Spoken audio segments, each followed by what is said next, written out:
So we're going to be doing this right now. Explain the meaning of this gradient.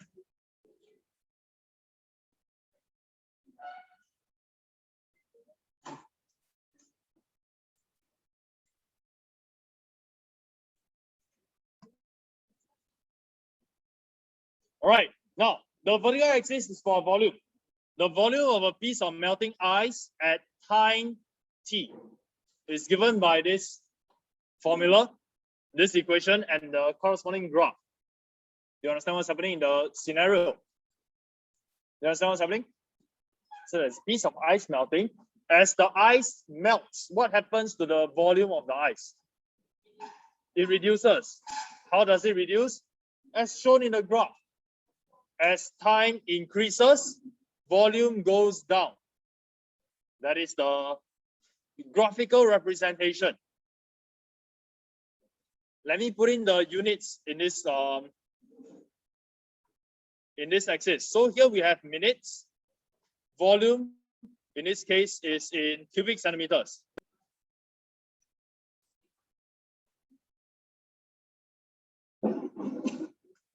The gradient is -3.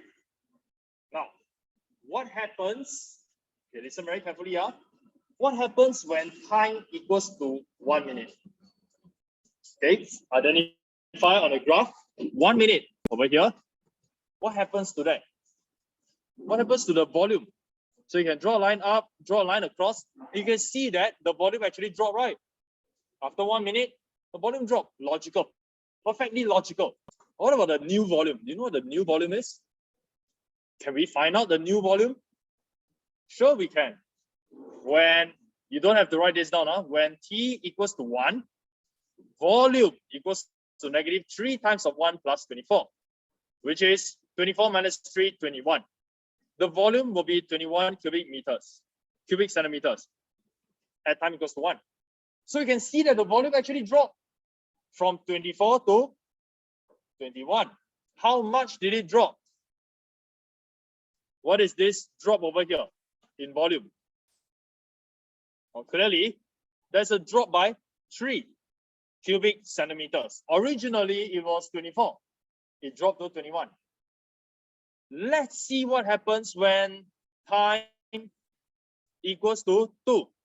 Just to really understand what's happening. Volume, -3 times of 2 plus 24. So that gives us 24 minus 6, we get 18 cubic centimeter. At time equals to 2 minutes, the volume is now 18. Oh, there's another drop. How much did it drop again? And you see, from 21 to 18, it dropped by 3 again. It dropped by 3 again. It looks like every minute causes the volume to drop by 3 cubic centimeters. And if we continue that on and on and on, the volume will eventually become 0. And when does that happen? It happens when time equals to, the mental sums, 8. When time equals to 8, volume equals to -3 times of 8 plus 24, right? We get 0. It takes 8 minutes for it to completely melt. At a particular rate, every 1 minute, the volume drops by a certain number. In this case, it is 3. What is so special about this number 3? Where did this number 3 appear in our equation? Can you find it? You find the number 3 in the equation where we have it in the form y equals to mx plus c. Sure, we can see it. It is here. It's a 3. It is the same 3. It is that 3, that number 3, that causes our volume to keep on decreasing by 3 every single minute. And I use the word decrease. Decrease means a drop corresponding to a negative value. So in this case, what exactly is the significance, the meaning of this gradient of -3? The answer? It refers to the decrease. Decrease. Why? Because of the negative sign. Decrease of volume. Sorry? of ice, but I think I don't need to write. I want you to write as little as possible. Refers to a decrease of volume per what? What do you think is the last word? Per minute. Per minute. It is the decrease, in volume. English, okay? It is the decrease in volume per minute. So what is the decrease? Or we can say change, okay? Change in the volume per minute. So this is one way we can write it. I'll show you a few alternatives. Then you see what you prefer. Oh yeah, that's a good point. I wrote the unit for time. I didn't write the unit for the volume. Yes, we should include it. It refers to, okay. So another way of putting it will be volume changes by -3 cubic centimeters per minute. Okay, so this is another way of writing it. Do you think it is better? The volume changes by -3 cubic centimeters per minute. Changes by -3. Isn't that the same as saying decrease by 3? It's the same thing. Yes.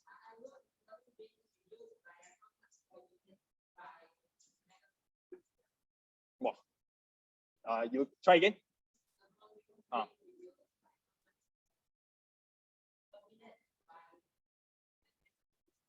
I think the English needs a bit of work, but I get what you're trying to say, but the English needs a bit of work.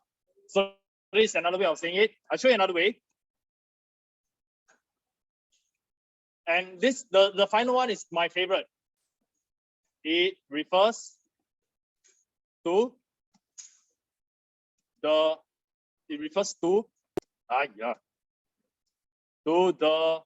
rate of change of volume. So I pronounce cubic centimeters per minute. Okay, this is my favorite. I'll show you the key phrases over here. It refers to the one, it's just English. The phrase that I want you to learn is this: rate of change. Does it sound familiar?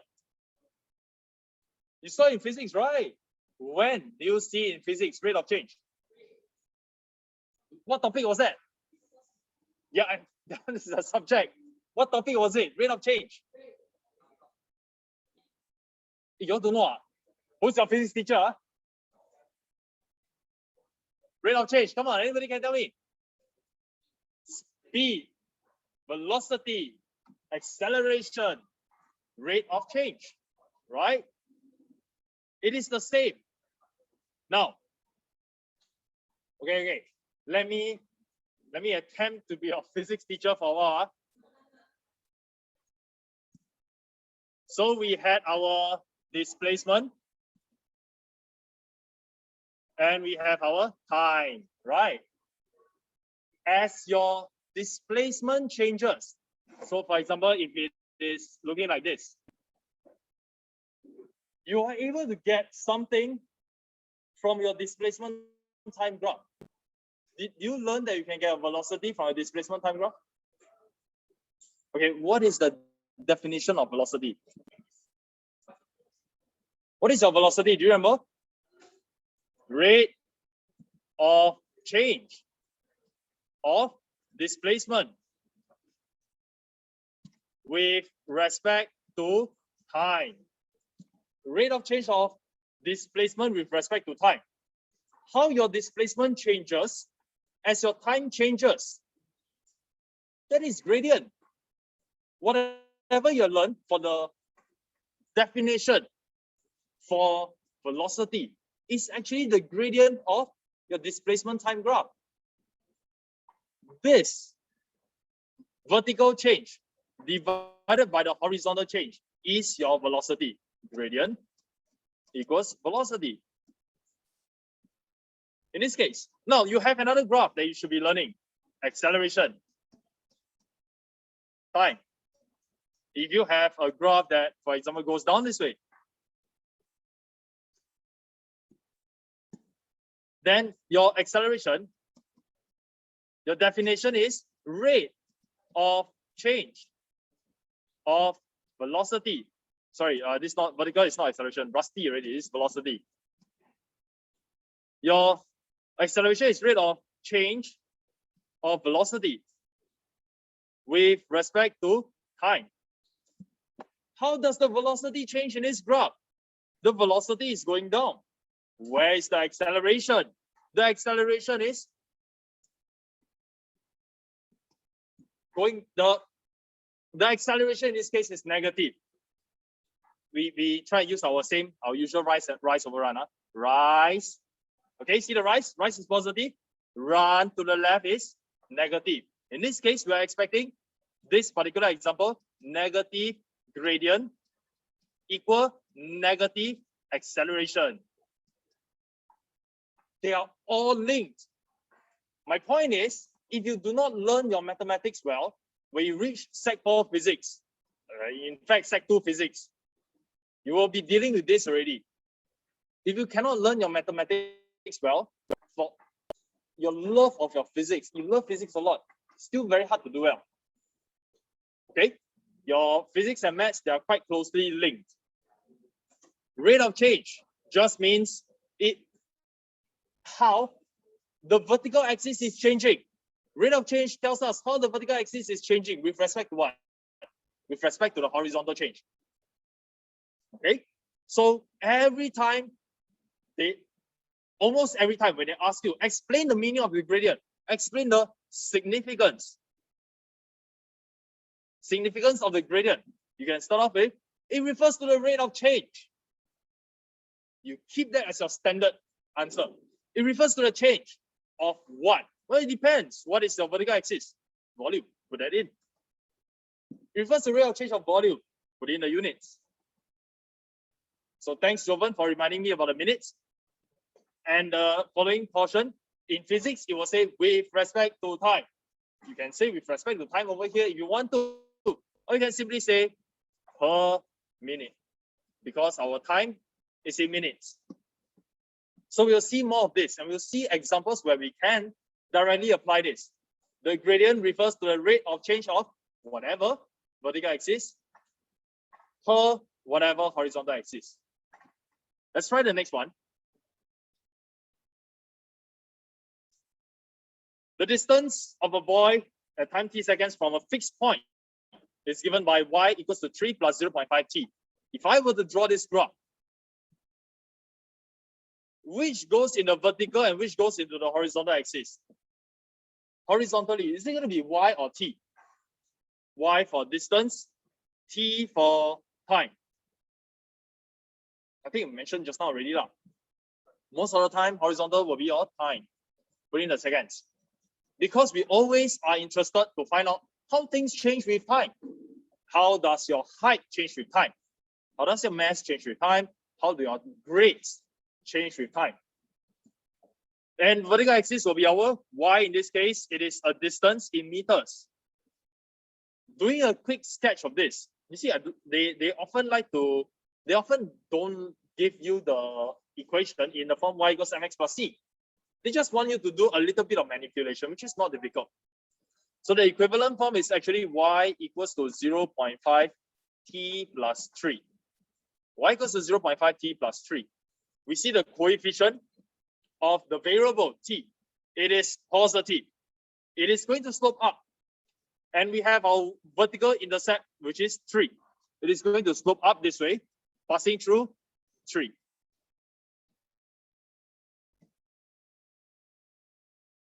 This is our graph, y equals to 0.5 t plus 3.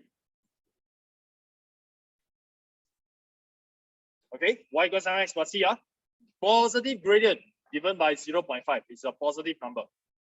Vertical axis intercept is 3. Now just a little bit extra information. Do you think this graph has too much information? Should there be something that shouldn't be there? Should there be a part of this graph that does not exist? It should not be there, and yet I drew it. Yes? Try. Extended, Which part is extended? behind the tree. Try and tell me in mathematical terms. You are right, actually. The region to the left of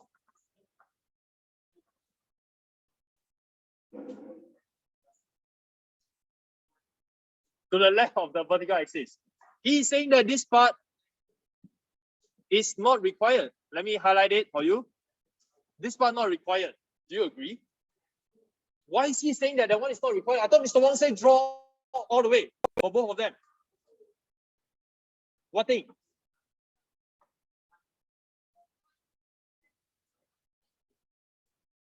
Then this part, right? It says from 0 to 10. Why did they say from 0? Why must the time be greater than 0? Yeah, because time cannot be negative. Exactly. That is why we have to remove this portion. So this part does not exist. You cannot have negative time.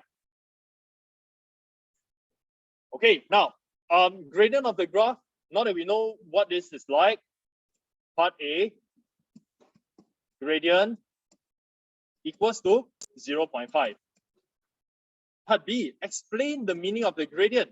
What does that mean? Make sure you understand what's happening.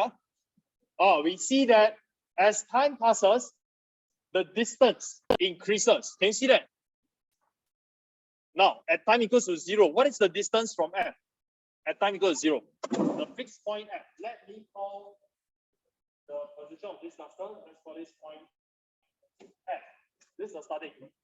Okay. As time passes, the distance of me from this point changes. When time equals to 0, am I at this point? Am I? According to the graph. At time equals to 0, am I at the point? Yes, sir. What does Y represent? Y represents the distance from the fixed point. Make sure you understand that.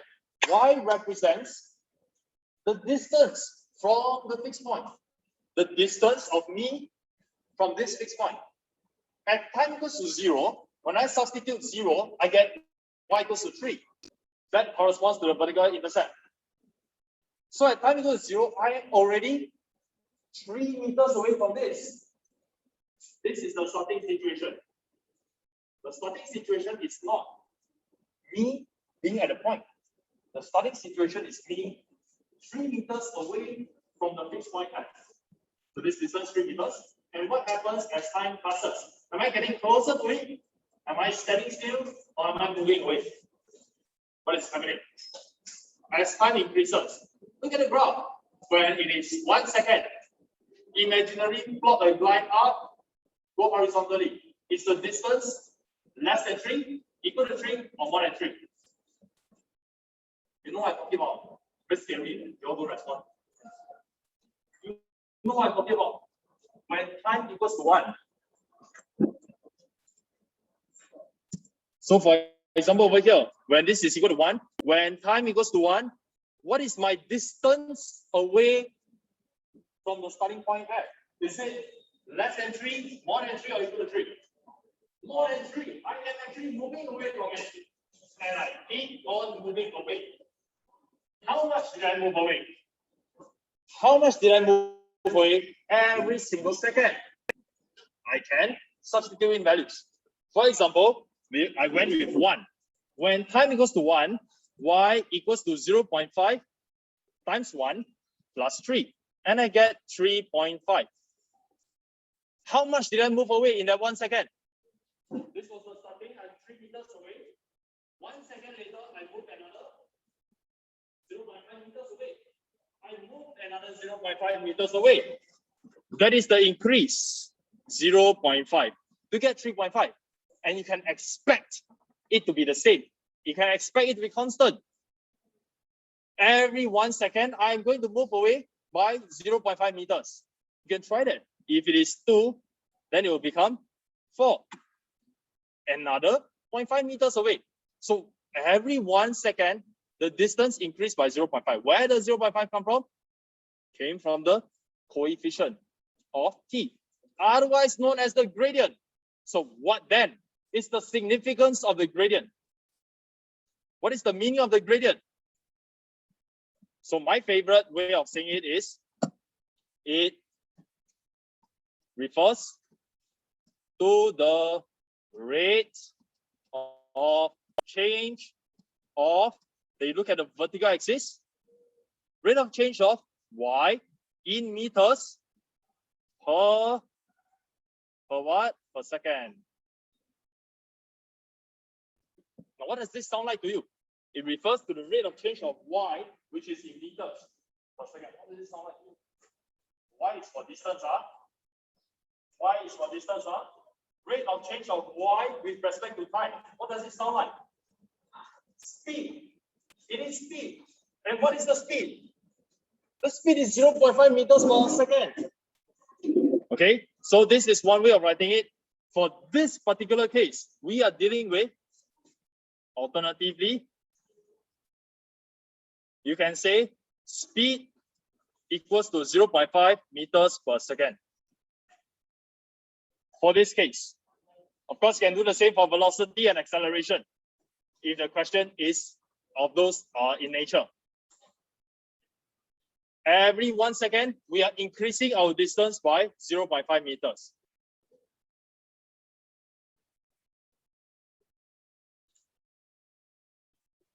Yes, can. Now, exercise 14 and 15. This will be your homework together with the textbook questions at the bottom. Due next lesson, which is tomorrow. Okay, so you got 5 minutes now. Start on your homework in class. Exercise 14, 15, and the textbook questions.